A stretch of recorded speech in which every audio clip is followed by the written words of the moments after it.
Hello mga idols, ito po ang ating lulutuin ngayon, manok at saka beans at pumpkin. Ayan na, syempre ang ating bawang at ang ating luya ay hindi nawawala. Yan mga ka-idols, ayan, ang una-una naman natin gagawin ay ang pagprito-prito. Lagyan ng mantika ang kawali at lagay ang ating bawang at luya at isunod na natin ang ating manok. Ayan na mga ka-idols, oh, ayan.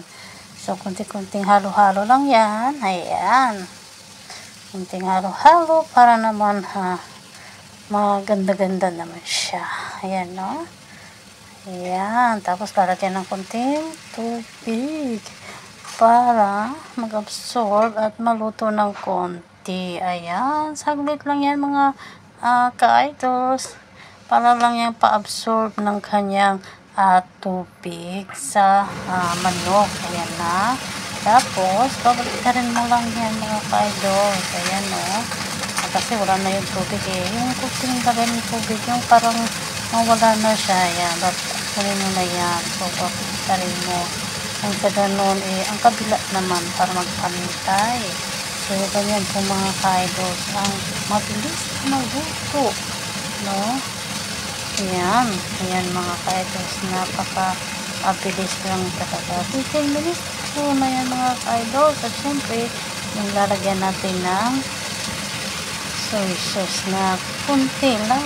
Alam niyo mga ka-idols, hindi yan soy sauce na maalat. Kunti, yan po ay sweet soy sauce. Ayan, no? Yung sweet soy sauce is ang pangkulay yan. Syempre, tinlang na yung asin, paminta, at yung powder. At kung ano-ano man yung mga nasa sayo, mga idols, pwede yan itimpla. Yung panglasa-lasa kung naman yan.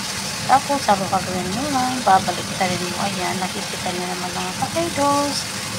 Nag-brown na siya. So, brown lang para naman maganda ang ating manok. At kunti-kunti lang na tubig para pampaluto lang niya. Ayan na. Tapos, ayan, pag wala na naman tubig, ayan. So, atin na namang ikot-ikutin lang. So, para naman maganda, you know, view ng ating manok. Ayan, balik-balik din naman. Ayan na mga ka-idol. So, diba, saglit lang talaga to. Within 5 minutes, ayan, okay na yan. Ayan.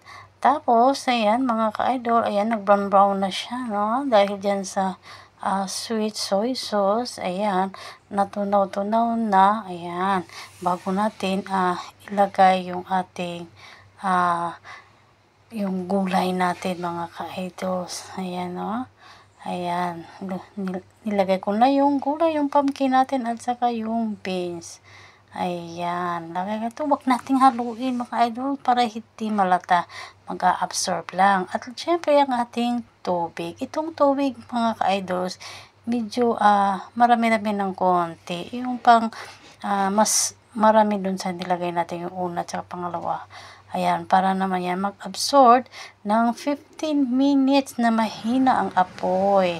Ayan ang mga ka-idols, no? Ayan, 15 minutes lang yan.